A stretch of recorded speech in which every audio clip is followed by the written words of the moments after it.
ꯑꯩ ꯏꯁꯥꯃꯛ ꯑꯩꯒꯤ ꯃꯤꯡꯁꯦ ꯁꯥꯕ ꯑꯆꯧꯕ ꯍꯧꯖꯤꯛ ꯍꯧꯖꯤꯛ ꯑꯩꯈꯣꯏ ꯄ꯭ꯔꯁꯤꯗꯦꯟꯁꯤ ꯗꯨꯕꯥꯏ ꯄꯨꯖꯔꯤ ꯍꯧꯈꯤꯕ ꯃꯦꯒꯤ ꯇꯥꯡ 4ꯗꯒꯤ ꯍꯧꯗꯨꯅ ꯅꯥꯎꯔꯦꯝ ꯌꯨꯠ ꯚꯣꯂꯤꯕꯣꯜ ꯑꯦꯁꯣꯁꯤꯌꯦꯁꯟꯅ ꯑꯣꯔꯒꯅꯥꯏꯖ ꯇꯧꯗꯨꯅ ꯏꯟꯇꯔ ꯚꯤꯂꯦꯖ ꯚꯣꯂꯤꯕꯣꯜ ꯇꯣꯔꯅꯥꯃꯦꯟ ꯑꯃ ꯄꯥꯡꯊꯣꯔꯛꯄ ꯍꯥꯏꯇꯥꯔꯦ ꯑꯗꯨꯒꯤ ꯊꯣꯛꯍꯟꯅꯤꯡꯗꯕ ꯊꯧꯗꯣꯛ ꯍꯥꯏꯇꯥꯔꯦ ꯇꯣꯡꯕꯁꯤꯗꯩꯗ ꯑꯩꯈꯣꯏꯒꯤ ꯈꯤꯇꯪ ꯄꯥꯝꯗꯕ ꯊꯧꯗꯣꯛ ꯃꯆꯥ ꯑꯃ ꯊꯣꯛꯈꯤꯕ ꯂꯩꯕ ꯑꯗꯣ ꯑꯩꯈꯣই ꯅꯥꯀꯜ ꯑꯅꯤꯃꯛꯁꯦ तोान तोानबा प्रेस मीडिया की तोान तोानब हुन्नदना हाइनदना लेरखिबनी सुबा पामदबा थोबोकसिंग असे मतुंग अमना थोक्तनबा अखोई नसीदी लेरिबा नेबा नौरेमगी हदि सिरदांगिबा ऑर्गेनाइजर कांगुगा रेडियो डेवलपमेंट कमिटी मै इम्फाल मैथि पांगनगी थौबोरैसिंगा अमदि अमिमिदु मै इम्फाल किसेदि मसा यावना अखोई पुन्ना फमिनरकांदा मसिगुंबा थौदोक असे अमोना मतुंगदा इरंगदम मणिपुर सिदा थोक्तनबा अखोई यानजरे लोइनना मंगसिगी मीडिया की खुदोंचाब लौरगा इन हाइजनिंगबसे कना कनागुंबा जाति कांगुकी मसा मागी धर्मगी होइबा लाइंग लाइसोंगुंबा लेना तौरप मतमदा कना कनागुंबा प्रजासिंगना अखोइदि रेस्पेक्ट तौबियु अदुगा इज्जत तौबियु हारिबोदना लानना अखोइगी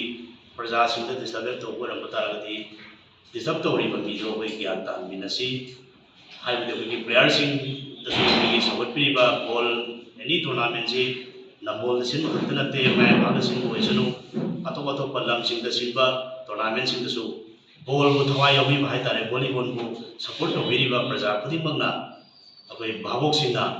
नकल अनिमक प्लेयर को इनकरेज तौबियु सपोर्ट तौबियु सोजो पीनबियु हारिसिंगसे अखोइना ngasiदी इंटर विलेज विलेज नत्रगा चुमनगी मिनी बॉयज है स्टेज से सानबने खुन खुन जगह जगह विलेज विलेज की होना मोइसिगी हईसिंबा मोई टेलेंट मैम से अखोइगी सेलेक्ट तौरकांद अतोप स्टेट नेशनल लेवल की सानब अमुक चतुरीबनी हाइजेद नेबा नौरेमदगी यावगिबि याय अमी मैदोदगी यावगिबि याय पुनमक चक्रकांद स्टेट की माइ पुर लाकदोरिबनी अदुना भावोकसिंगना अखोइगी नकन नाइबा मानब मौंगदा प्लेयरसिंगदा कनो तौबो मसिसु